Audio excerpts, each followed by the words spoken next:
जल्दी जबलपुरा पापड़, तुम उसको मुकुल ने मार दिया है। मुस्कान जल्दी जबलपुरा पापड़, तुम उसको मुकुल ने मार दिया। 15-year-old girl who killed her father and her 8-year-old brother.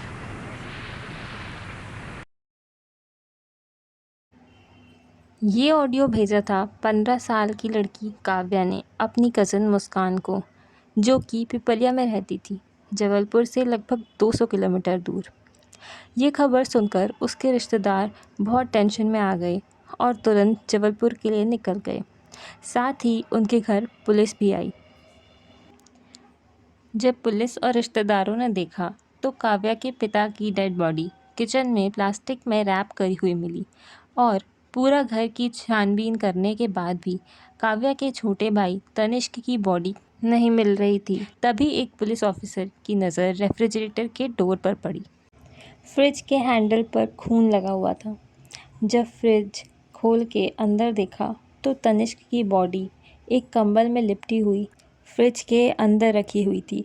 जब तनिष्क की लाश को बाहर निकाला तो देखा कि उसके सर पर कम से कम 6 बार वार हुआ था। उसके बाद उसे फ्रिज में मरने के लिए छोड़ दिया गया था। सोचने की बात तो ये है कि ऐसा कौन सा हार्टलेस इंसान होगा जिसने एक 8 साल के बच्चे को इतनी बेरहमी से मार डाला और उसकी बॉडी रेफ्रिजरेटर में रख दी। इसके बाद सिचुएशन और भी ख़राब हो गई क्योंकि काव्या घर में नहीं थी और सब जगह ढूंढने के बाद भी काव्या कहीं नहीं मिली। ऐसे में पुलिस का सारा शक मुकुल पर गया कि काव्या को भी मुकुल ने ही किडनैप किया होगा।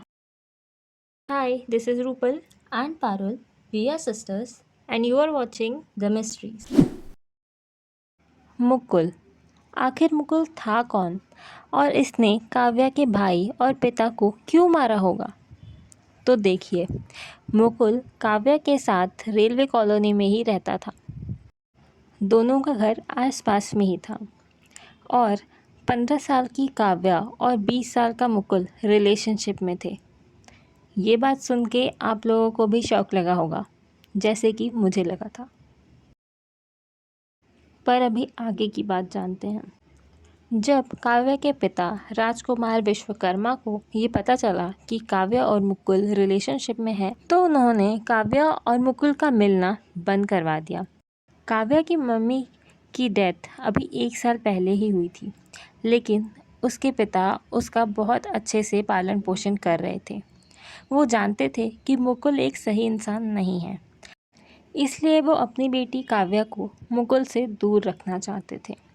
पर मुकुल को और काव्या को ये बात पसंद नहीं आ रही थी।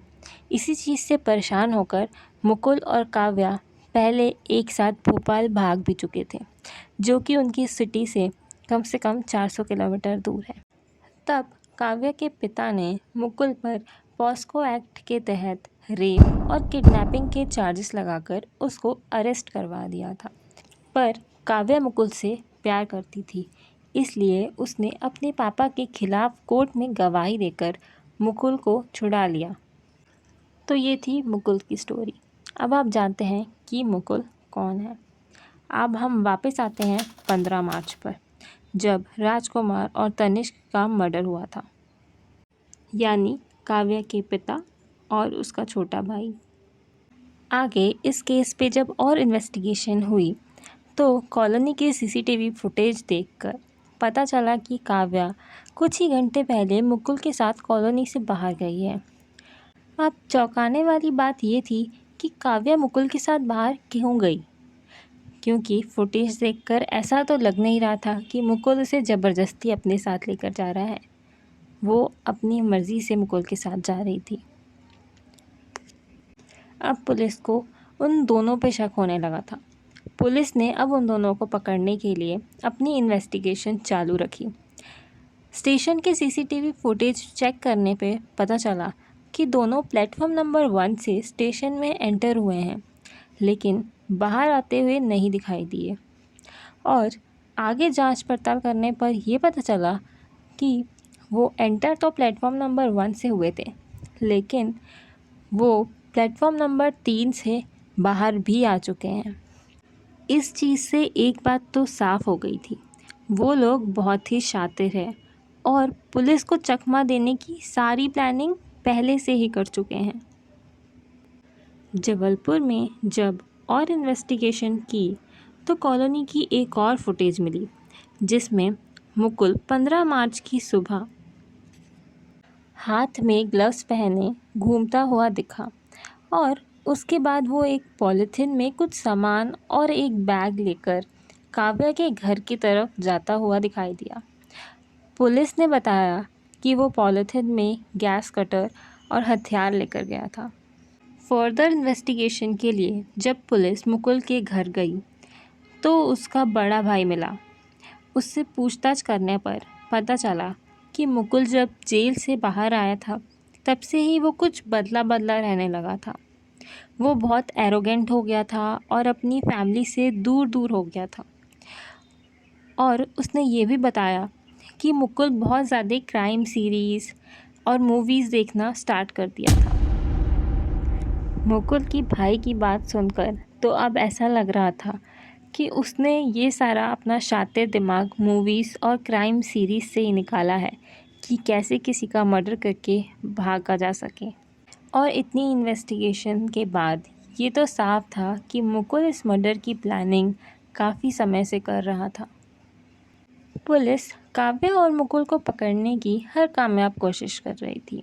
उनको काव्या और मुकुल की एक और सीसीटीवी फुटेज मिली जो कि बस स्टैंड की थी, जिसमें पता चला कि वो दोनों बस से जबलपुर से भाग रहे थे, भागकर कटनी जा रहे थे और कटनी जाने के लिए उन्होंने कम से कम 4 से 5 बार बस बदली ताकि वो पुलिस को गुमराह कर सकें। और जब तक पुलिस वहाँ पहुँची वो वहाँ से भी भाग चुके थे और वो लोग हर जगह पब्लिक वाईफाई यूज़ कर रहे थे, इसलिए उन्हें पकड़ना और भी ज़्यादा मुश्किल हो गया था। इसी बीच पुलिस को एक इम्पॉर्टेंट लीड मिलती है। वो कहते हैं ना कि अपराधी चाहे कितना भी शातिर क्यों ना हो, वो कोई ना कोई सुराग ज़रूर छोड़ जाता है। तो वैसे ही काव्या एक रेस्टोरेंट में पेटीएम यूज़ करती है अपने खाने का बिल पे करने के लिए और वो रेस्टोरेंट पुणे का था। तुरंत ही पुणे की लोकल पुलिस को ये इन्फॉर्म किया जाता है, पर जब तक वो पुलिस वहाँ पर पहुँचती वो लोग वहाँ से भी निकल चुके थे। उनको पकड़ना धीरे धीरे और ज़्यादा डिफ़िकल्ट होता जा रहा है क्योंकि वो लोग हर 6 से 8 घंटे में एक से दूसरी जगह भागते फिर रहे हैं। और शॉकिंग बात तो ये है कि उन लोगों ने पिछले 1 महीने में वो लोग 9 सिटीज़ चेंज कर चुके हैं। सबसे पहले जबलपुर से कटनी, कटनी से पुणे, फिर पुणे से विशाखापट्टनम, विशाखापट्टनम से गोवा और गोवा से मुंबई, उसके बाद मुंबई से कर्नाटका। अब उनकी लास्ट लोकेशन कर्नाटका में मिली है और आज तक जब हम ये वीडियो रिकॉर्ड कर रहे हैं तब तक वो लोग पकड़े नहीं गए हैं। ऐसे बहुत से सवाल हैं जिनके आंसर इन दोनों के पकड़े जाने के बाद ही पता चल पाएंगे। जैसे सबसे बड़ा सवाल है कि अगर काव्या मुकुल के साथ मिली हुई है तो उसने अपनी बहन को वो वॉइस नोट भेज के ये क्यों बताया कि मुकुल ने उसके पिता और भाई को मार दिया। क्या ये बात मुकुल को पता है कि उसने मुकुल से छुपा कर वो वॉइस नोट भेजा है? ये सारे सवालों के जवाब तो हमें उन दोनों के मिलने के बाद ही पता चलेंगे। और क्या कोई बेटी सच में इस हद तक किसी के प्यार में पागल हो सकती है कि अपने ही पिता और 8 साल के छोटे भाई को मार दे? आपको क्या लगता है? कमेंट्स में बताएं। और अगर आपके पास भी कोई ऐसी स्टोरी हो तो वो भी कमेंट्स में ज़रूर शेयर करें हमारे साथ। अब हम आपको मिलेंगे अगली वीडियो में ऐसे ही किसी और स्टोरी के साथ। तब तक के लिए राम राम।